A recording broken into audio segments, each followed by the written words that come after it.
Hello, I'm Papa Biceps. You're watching the Thorin YouTube channel. And remember, don't f*** with Papito. This episode of Thorin vs Reddit, like a lot of episodes of a lot of things on this channel, is of course brought to you in association with my favourite energy drink.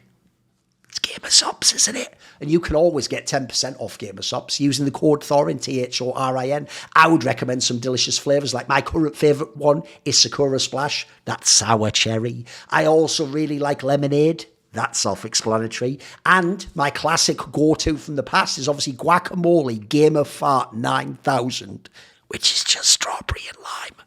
They're all really delicious. Get 10% off using the code Thorin, Thorin, or anything off their website, including all their other products. Now, in Thorin vs Reddit, it is so rare that I actually get a chance to infer what people actually know about CS. It's one of the most interesting things, because normally it's essentially just a fan giving a fan opinion, or if it's Petty Grievances, saying something stupid to me, and then what I do is I analyse what they say, I look logically if there's any holes in it, I just say if I disagree and have a different opinion. But most of the time when I'm saying, this guy's probably like a golden overall, who's this pleb? I'm just guessing. For all I know, that secretly, by the way, this actually happened in the past. I've actually had times where like legendary 1.6 players had like Smurf accounts on Twitter. They've even told me later on like Steam or Facebook, you won't believe this, but a few years ago I actually did like a stupid tweet to you on my like burner, and you actually did fan logic me and block me.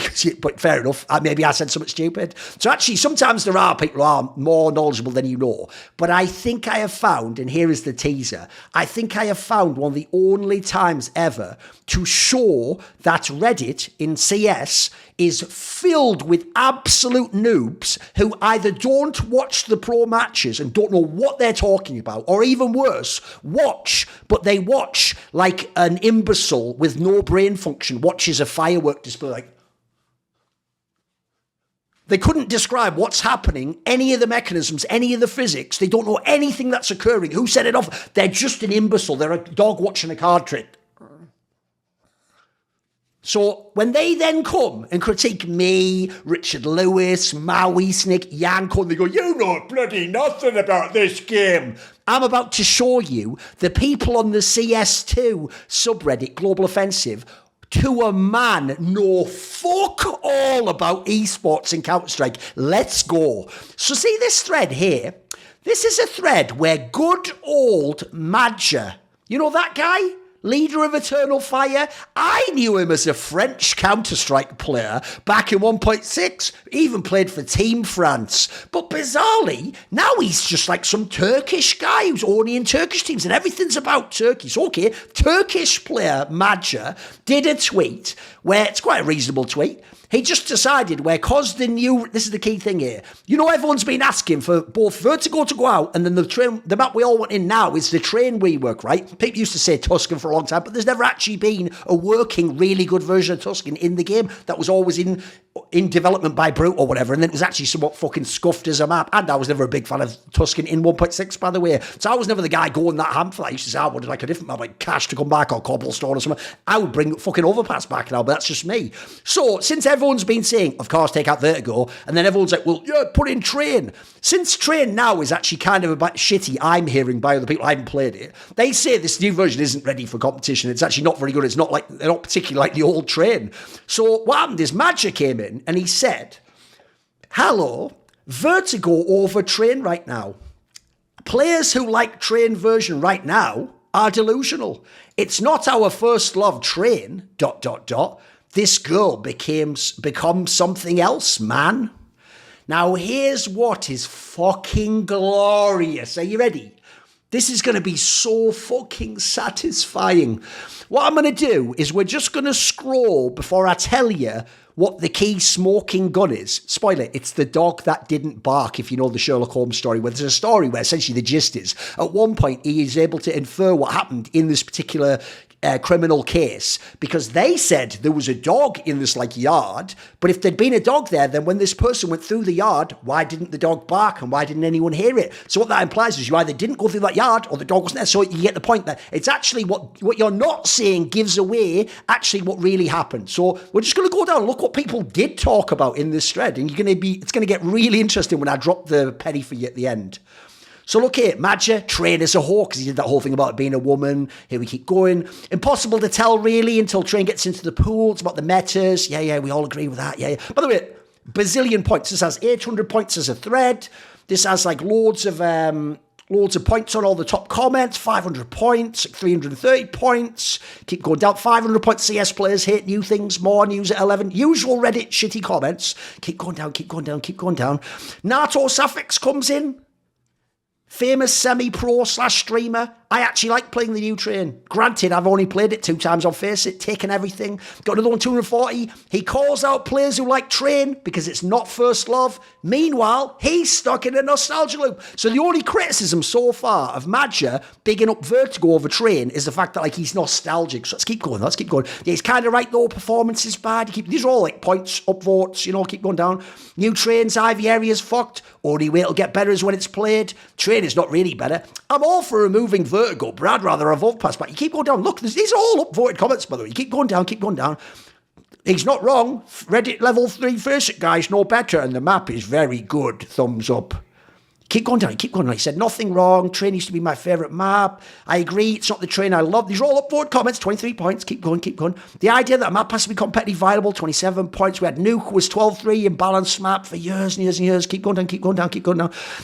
Now we're getting to the barely any points. This is like the least read, least interacted with part of the thread. Keep going down. Vertigo over train. Keep going down. Now, I'm going to get to something. There's a reason I'm going to the bottom here. I'm going to show you that at least when I check this thread, not a single person who posted this entire thread is aware of the most obvious relevant detail about Madger and the map Vertigo, and it's fucking insane because it actually shows they don't know CS. They don't know even the most basic things about CS. Get ready. So things about train, it's more about train. Yeah, it's not ready yet. It's just a bad map. I also like train, but here's why. I don't give a shit if pros like maps. Keep going down. I'm looking for anyone who's going to say the right thing. Not a single person saying I'm keeping going. Yeah, but that's true for Vertigo as well. It has problems. It's an unbalanced fun. I keep going down Vertigo over any other map. Did he play 1.6? Hilarious comment. To say about Madger, he played years and years of 1.6, you moron. Vertigo, worst map. Right.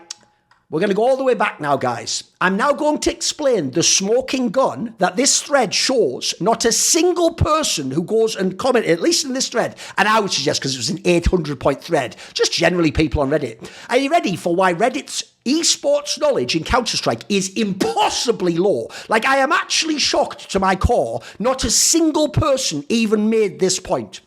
Does anyone, I'll actually give, obviously I'm doing this on stream, I'll just give like a 10-second window where if you can listen to what I'm saying now, there'll be a slight lag obviously. See if you can write in the chat and guess what is the smoking gun key piece of context that should define this entire thread. What would it be about Madger and Vertigo? What is not being mentioned in this thread that would show, I'm inferring, that they know fuck all about Madger, Eternal Fire and current pro level CS? See if anyone can guess in the chat. I actually think someone in my chat will know this, and it will prove even randoms in my chat when I have 70 people know way more than the CS2 subreddit. See if someone can type in the chat.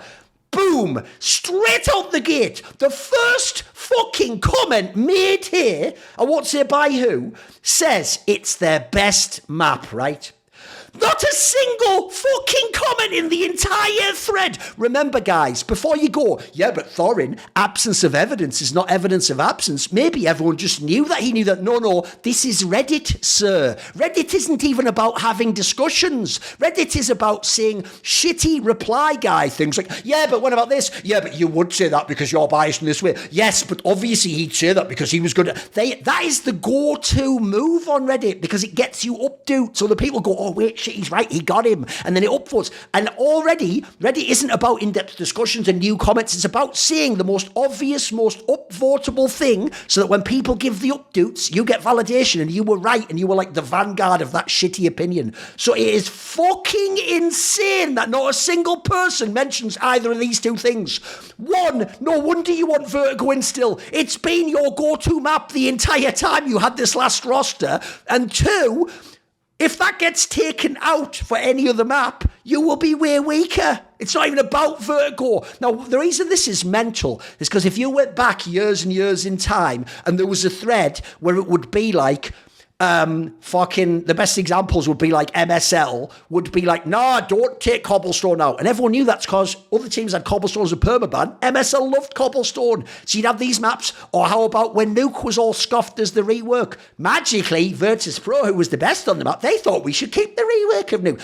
You don't know how bad pros are. As a general rule, most pros, except super legit people in my opinion, like your Rops or maybe a Monacy or something like that, most pros will just say the worst map is the one that is their perma, and whatever their best map is, they'll be like, no, actually, it's kind of undervalued and people don't really give it its due, and it is better. It's got nuance you don't know. That's actually why I think, I'll add Elise to that mix. Elise is so legit. Even though Col were insane Vertigo punish pickers and merchants and needed that map to win series, he even himself admitted he doesn't like the map and doesn't think it's a good map.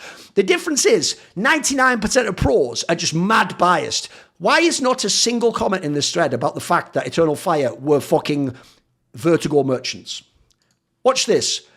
I took out the new player they've just added because Jota just joined their team instead of Calix. If you don't know. So these are the 4 players that the entire time you've known the Eternal Fire squad played together. On LAN, they have played, 160 maps. 160 maps. Their highest win rate, 160 maps they played. Highest win rate is Vertigo at 62.1%. And then let's look how much they've played them. So they played, 29 games of Vertigo. You go down, that is their most played map. And if you don't know, at one point in time, it was basically like an auto pick. They would pick it all the time. Now look, way later, especially because so many top teams banned Vertigo, they had to actually get pretty decent on the Anubis in more recent times. They're actually I've just two's been able to get them some wins. You can see them all here. They weren't terrible on an Inferno at times, but Vertigo, especially when they made top 8 of that PGL Cup League Major, was absolutely it. It was the go-to map. It was far and away their best map. Then later on, it's still a map that was always in their rotation, always being thought about. The idea that isn't even mentioned, I'm sorry, I'm just going to say it right now, none of these people know CS. They either don't follow it or they're imbeciles. They're actually imbeciles. Not a single, by the way, I showed you the whole thread. Not a single comment is about that. It's never ever mentioned. Not even someone thinking, I'll just get a free upvote. Wait a minute, isn't Vertigo Eternal Fire? Isn't Match's best map Vertigo? Isn't that the map he always tried to pick? Isn't that his most played map? That never ever became relevant context. You know why? Because they don't know it. I'm sorry, normally I wouldn't say that because you can't know what they know. But I'm going to guess that they do not know what their best map is.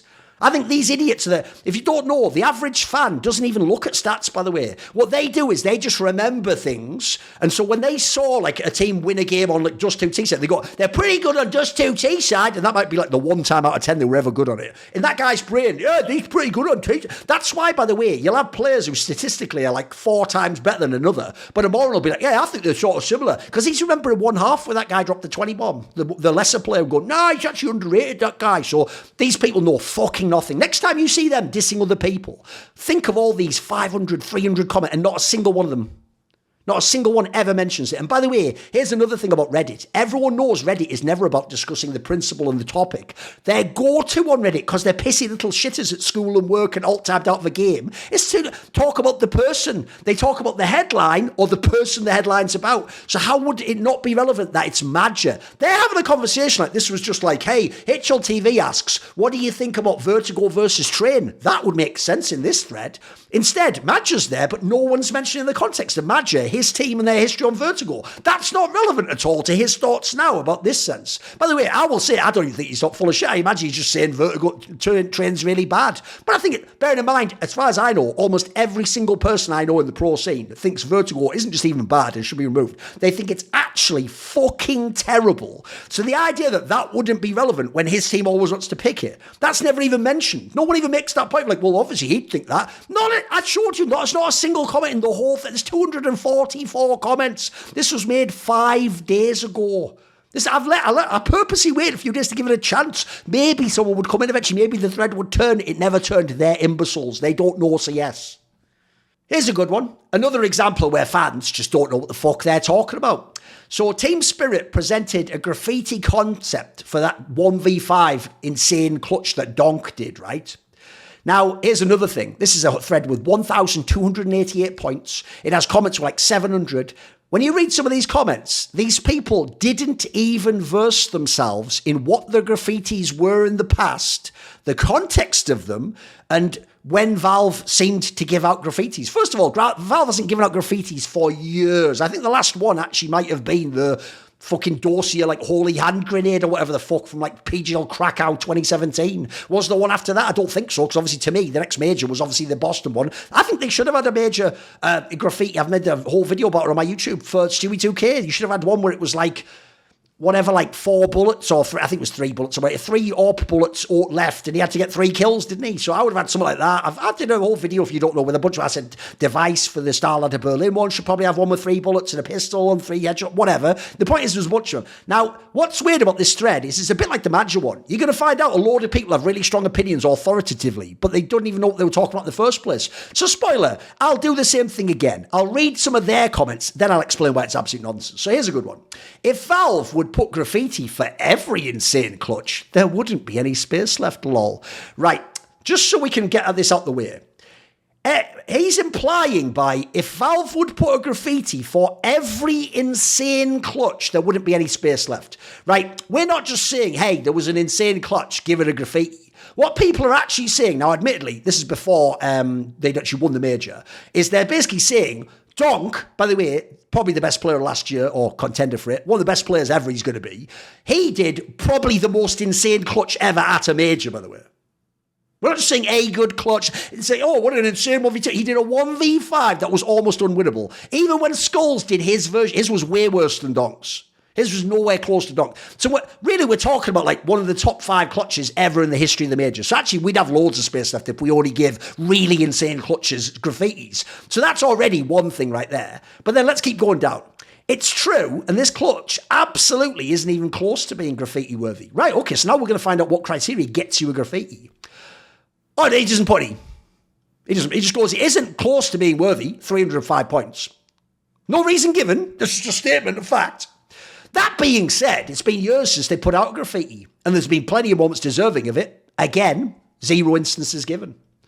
You know what my mistake is, guys? Now I know why I'm not popular in esports, and I'm not popular on Reddit. I try to actually give examples and facts. What I should just do is just do meaningless fucking vague statements and just go, oh, he clears him completely, and everyone knows that.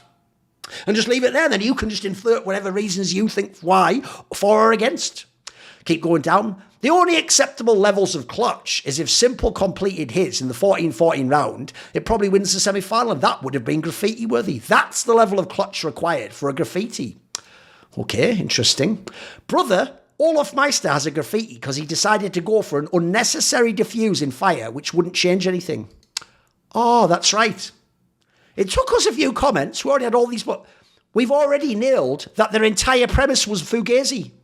So their premise was like, hey, you better be the most insane round ever.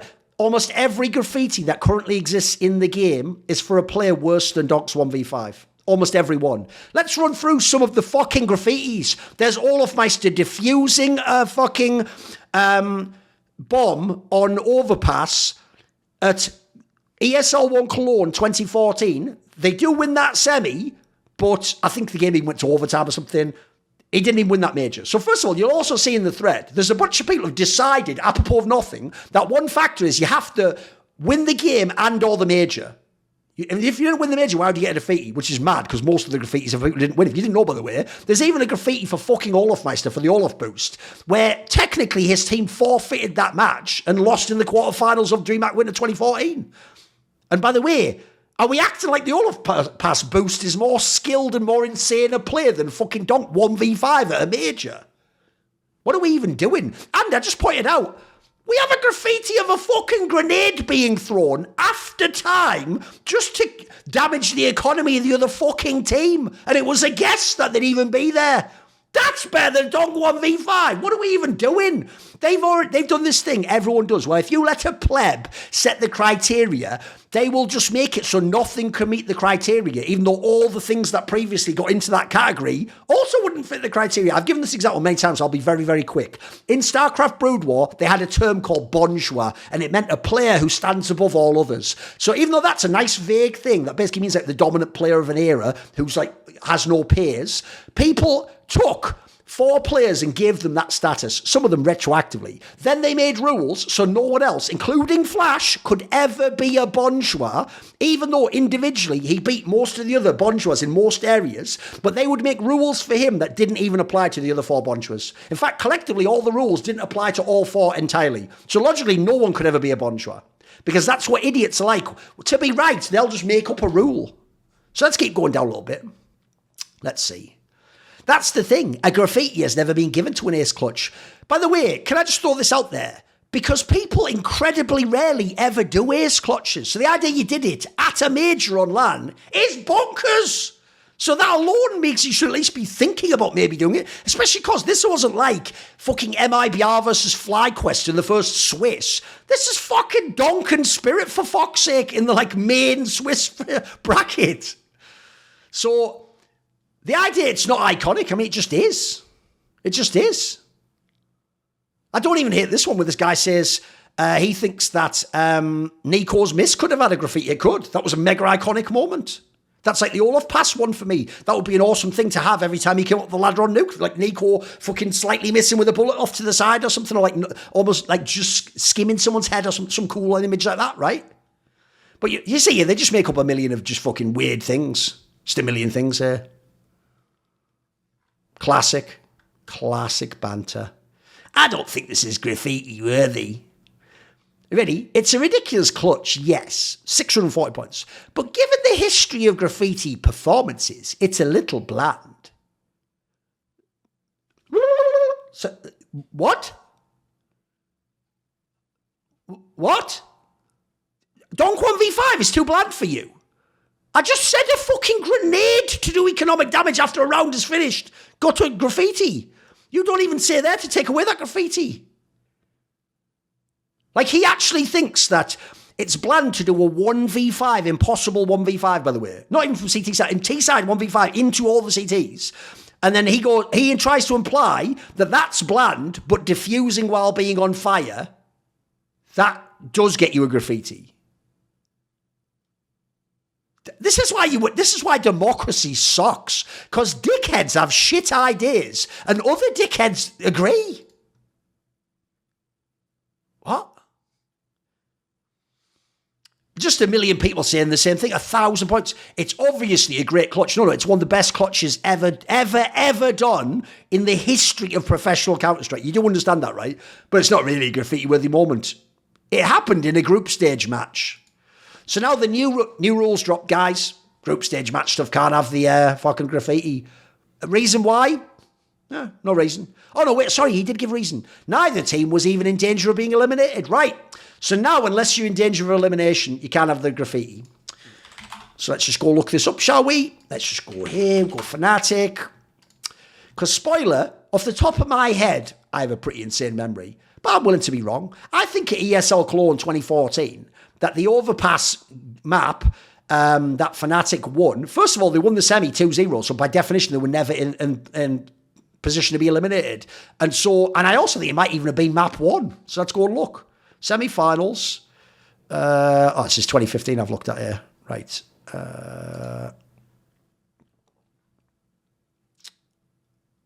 Cologne 2014. If you don't know, this is the second lineup ever that the Crims, Olafmeister, second LAN they ever played together. The first one was Gfinity G3, where they made it to top 4. It was when they just brought in Olaf and Crims instead of Schneider and Devilwalk. Devilwalk became coach.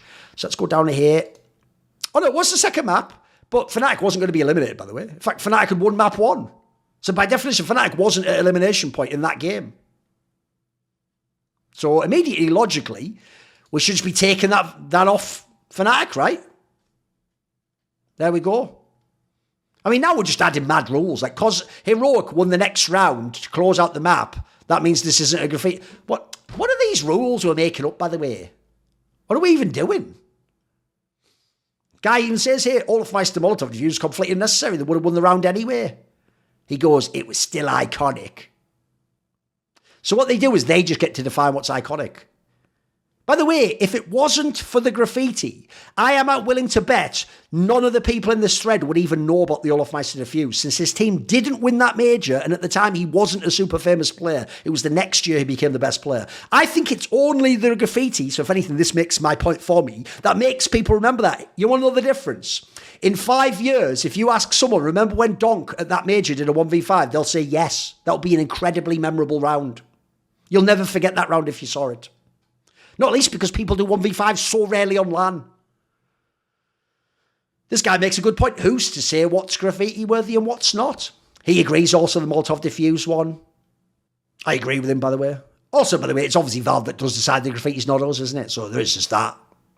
People just make up rules. Look, I think the criteria for Mac Graffiti has gone way up. There is no criteria. They don't give graffitis anymore, bro. If you don't notice, Valve actually just stopped giving a fuck about majors. They used to do 3 things that were really cool for every set of people. For fans, they would put a cool graffiti on a map. So if you remember that moment, you would see it every time you played the game and be reminded of an awesome moment and iconic. Then if for talent, they used to give you a special badge, often with one of the like different maps logo on. For the tournament, and it would say the major that you worked at. They stopped doing that after a few while. They used to do profiles for pro players, so if you were a pro player, legendary players and newer top players got all these things they took away. So they took things away from fans, from pros, from talent. That's just Valve. They don't give a fuck. They don't give a fuck. But what this guy does is just make up new rules. Yeah, but Olof's is better because it was a semi-final. Right now, magically, it's the round where it takes place. His team won the round afterwards. Right now you could do the best round ever by their definition. But if your team loses the next round and then loses the map, that didn't happen. That moment's no longer iconic because he didn't win it. You know what's mental? You already saw in this thread earlier a bunch of people reference Simple and that 1v4 against Ents that he didn't win in the semi-final of IM Katowice 2019. He didn't win that round, he didn't win that series, and he didn't win that tournament. But we all iconically remember it. That means it could potentially be a graffiti. You've just made up these weird rules to stop things being graffitis. This is mental. Name another game-defining moment that deserved a graffiti in the last 8 years. I know I can't. I literally did a video, by the way, where I named something like 5 or 6 ones. So I told you, I'll do them off the top of my head. Stewie 2K against FaZe at the Boston Major. Device at the Starlight of Berlin 2019 one. What else could we do? You could have Nico at 2021, PGL Copenhagen. What else could we do? If we're doing Antwerp 2022, that I would think you'd do something for Rops in that NIP game, maybe. That's a pretty good one. Then we could do IM Rio. What would I do for IM Rio? IM Rio might not have one. That might not have... Oh, no, it depends. You could maybe do something for Jim, doing that crazy sort of all-around-the-world clutch on overpass. Again, you decide how you do it. Or another one for Antwerp is I often said you could have done one for Rain on the garage area of Nuke for how he played in the final. I thought he really did smurf. I would have said, like, you have Rain... Oh, no, sorry, in the secret area when he had that round where people came in and he did, like, a 3K or something. I would have, like, 3 raindrops fall on people's heads, T's heads or something. I think that would have been a really good, iconic one. What else have we got? Blast Paris. I don't know that Blast Paris would actually have one necessarily. I don't think there'd be one for that one. PGL Copenhagen. Is there a graffiti for PGL Copenhagen? I don't think so. I'd have to go back. It's possible you could maybe do like... that gel, there'll be some gel rounds on the third map Ancient of G2 against Navi, because he did a bunch of players that just won you the game, basically. And if you didn't do that, you don't win the major. There's something you could do. For this last major, well, we had the Donk one. What else could we do? You'd have to go back and check, so there's so many, but there will almost certainly be like a Magic's round. By the way, I think a Magic's round for the final would be very deserved. I mean, he's the reason they won that major. Look, Donk's the main reason, but he's the one that put them over the top. So there's a million. There's a million.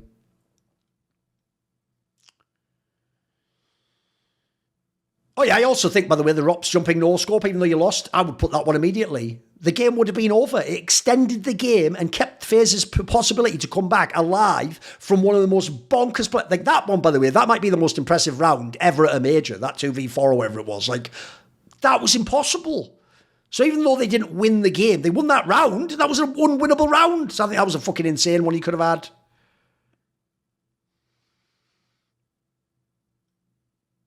This is actually the worst thing I've ever seen. 17 points. It wasn't even the best clutch from this position, that elimination stage. I can't even believe this. People are actually suggesting that the Skulls clip was better. Holy fuck. Weren't half the kills in the Skulls one and people not even shooting him. It was just a weird way. It was absolutely like AliExpress version of the Donk one. It was just shit. Compared to Donks, it was shit. Compared to anyone else, it was a good round. It wasn't even in the same universe. What are we even talking about here?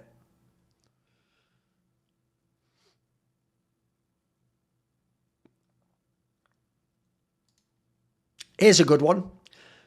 Yanko slams FaZe for letting both Rops and Twists go for free. Now, you have to understand the concept here from football, aka soccer, which is, since when people become a free agent, they can obviously leave for nothing. And then when you sign a new player, you're going to have to spend money out of your money. What you want to do typically is do what G2 does in League of Legends, if you know, which is you always keep someone at least 1 year under contract, even if you might let them go. Say they have 2 years after their contract when they sign now, you're thinking you might still let them go next year. But the point is it then becomes your prerogative where they go and for how much. So what you do is you get someone like a Rups or a Twists, and when there's like 6 or 9 months left on their contract, you tell them, hey, let's sign like a new 2-year contract because 2 years is nice and short amount. Everything's going well in the team. And then what you tell them is, look, if you want to go elsewhere, we'll certainly take offers. You can go and tell people to contact us. We'll make the buyout reasonable. But the point is, when you leave, since you're one of our best players, we want to get some money for you so we can then use that money to sign your replacement. If instead you let them go for free at the end, now you don't get any buyout, which even means, by the way, in theory, the other team can do an even more competitive offer than you might be able to do to that player because they don't have to pay a buyout. So they could take the buyout money and put it into adding more salary, which would be very appealing to the player. But then also, it's going to be really tough for you to replace him because you're going to have to spend money out of your pocket, right? So when Yanko makes this point, essentially, like sports meta of like, you should always try and get people to go for a buyout when you're a top team. This idiot with 21 points goes, so they made less money. Who cares? Esports is a financial black hole anyway, LMAO. This has 21 points. That doesn't even mean, by the way, that 21 people upvoted it. That means that like 100 people could have upvoted it, but like, you do the maths, certain amount of downvotes, and there was 21 excess. There could have been loads of people did upvotes on this. Here's what's mental about this. Every sentence is stupid as fuck. So they made less money, right? Having less budget quite literally reduces who you can sign to replace the player and in the future who you can sign, which will then have an impact on how good your team is, the results are, and your future budget and future revenue and future potential to attract players and sign them for certain amounts of money. So already that's an insane comment. Should they made less money? This isn't Falcons Pro. Money doesn't grow on trees for Vitality. I don't know if you heard the stories. Vitality, aside from Zero, as far as I know, doesn't pay top dollar and doesn't give enormous contracts to people and massive buyouts. So actually it is a big deal to have less money if you're FaZe or Vitality, by the way. Both teams would be in a bad spot if this happened. And FaZe, by the way, was being sold and then was like bought and all that shit with like the call people and the Game Square people. FaZe doesn't seem to me like a team with enormous amounts of money, by the way. They seem like a squad where people seem to join FaZe primarily because of Carrigan and because they're already a winning team and they're a great squad. They don't join because they've got the craziest offer ever. So it is a big deal to have less money. Then he puts, who cares? Dude, you know in League of Legends right now, they've slashed people's salaries in like North American League of Legends by like 10-fold and 5-fold because that's how bad the fucking esports winter is. The investment money's all gone. It's incredibly enormous, mostly right now to have less budget. This isn't when you can have a few $1 million investors coming through the door. And then lastly, the last comment might be one of the stupidest things I've ever seen written. So esports is a financial black hole anyway, LMAO. Right. So he acknowledges, since it's a black hole, that you already in esports lose money by putting money into it. But if you get less money from the buyout and still do the same buyouts yourself, you're losing even more money. Right, let me just check something. When you're losing money, can you afford to lose even more money? Of course you fucking can't. The logic that because things are going badly, well then who cares if it goes even worse? What would that ever make sense? That doesn't make even a modicum of sense. If something's really expensive and I don't have much money, you can't go, well then may as well make it even more expensive and give you even less money. Well, no, because then I won't be able to afford it. Now it'll mean I can't afford something else in the future or this thing now. It's actually almost one of the stupidest comments I've ever seen. And it's not a -30 comment, boys. It's 21. People on this shitter subreddit thought that was an intelligent, valuable comment made. Meanwhile, when I submit actual real content by third-party independent people, it's mass downvoted because my name was on it. Not on the content, on the submission. Here's a good one. Top 5 youngest major winners in CS2 and CS2. Here's a good one. Bro, watch this. The parent comment was someone going, Donk basically has an unbreakable record right now. Because essentially, to be 17 and win the major is almost impossible. Because even if you were good enough as Donk, by the way, remember, Donk won in part because of Magic's having overperformance, because of the weird veto in the final, because of how FaZe played, the fact it was FaZe there. It wasn't just even his insane play that won in the major. The odds on you being as good as a Donk, and then having the team around you, and then them all holding their nerve, and you win the major while you're still 17 is obviously impossibly low, isn't it? Like, obviously nothing is impossible because Donk just did it, but you can almost say that is almost functionally impossible. It just isn't going to happen. However, that can still technically be broken. Great point, by the way. But that requires Keisuke, the guy they're bringing in potentially to replace a Donk, or to be another Donk if they bring him up, or if he went to another squad and was sold and he didn't come to the same team as Donk, from Spirit Academy to make the jump to Tier 1 in either this rostermania or after Austin, as he's a little over a year younger than Donk and has to be a team that can contend, whether it's Spirit or another team entirely. Great comment. Look at this dog shit comment. He got 109 points.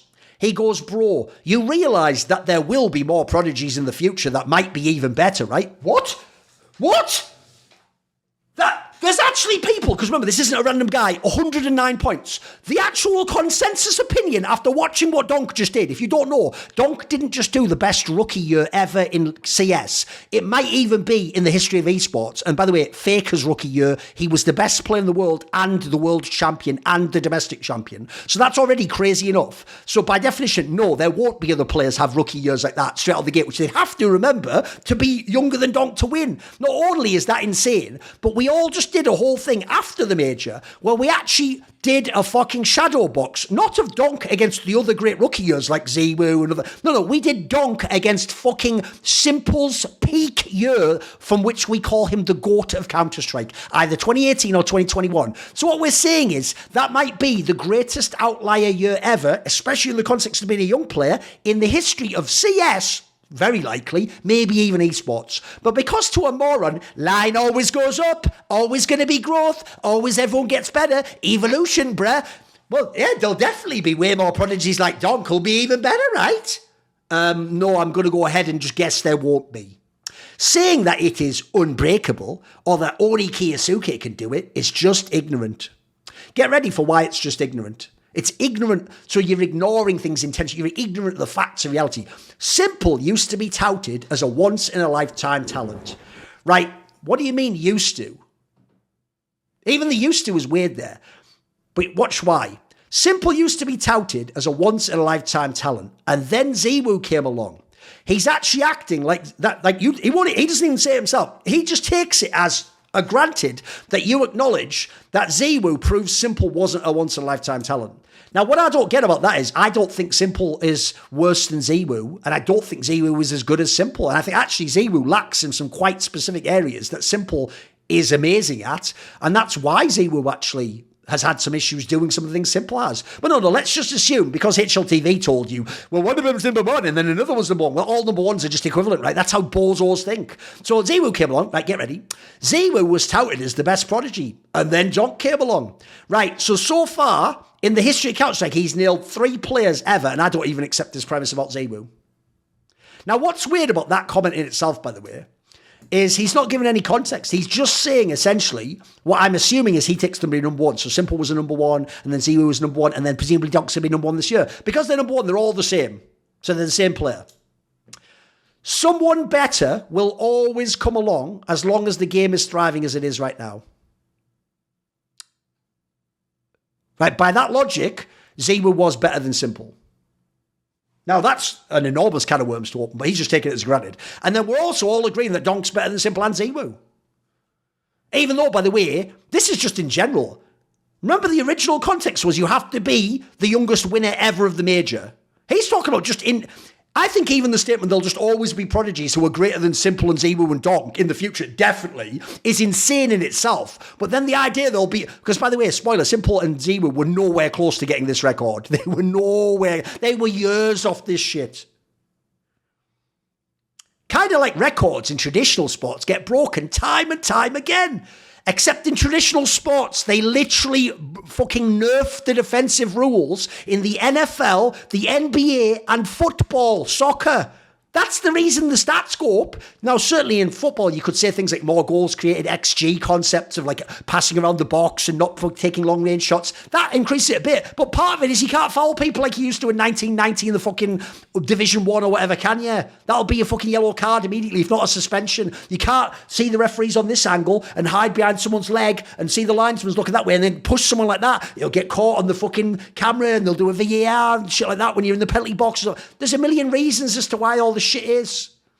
But as usual, every bozo young person just actually thinks for real that when like 10 people average 30 points now, that they're all just like 2.5 times better than like fucking Karl Malone in the 1990s because they don't know how the defensive rules have changed. Same thing in speedrunning, right? We've gone from a sport like Counter-Strike to just speedrunning and doing the fastest possible run on a map. So because people keep trying on maps until they break records, there'll definitely be a player as good as Donk who'll be under his age who'll win the major. Because speedrunning. Something, speedrunning. Cool. Mental, innit? By the way, this guy makes a very valid point.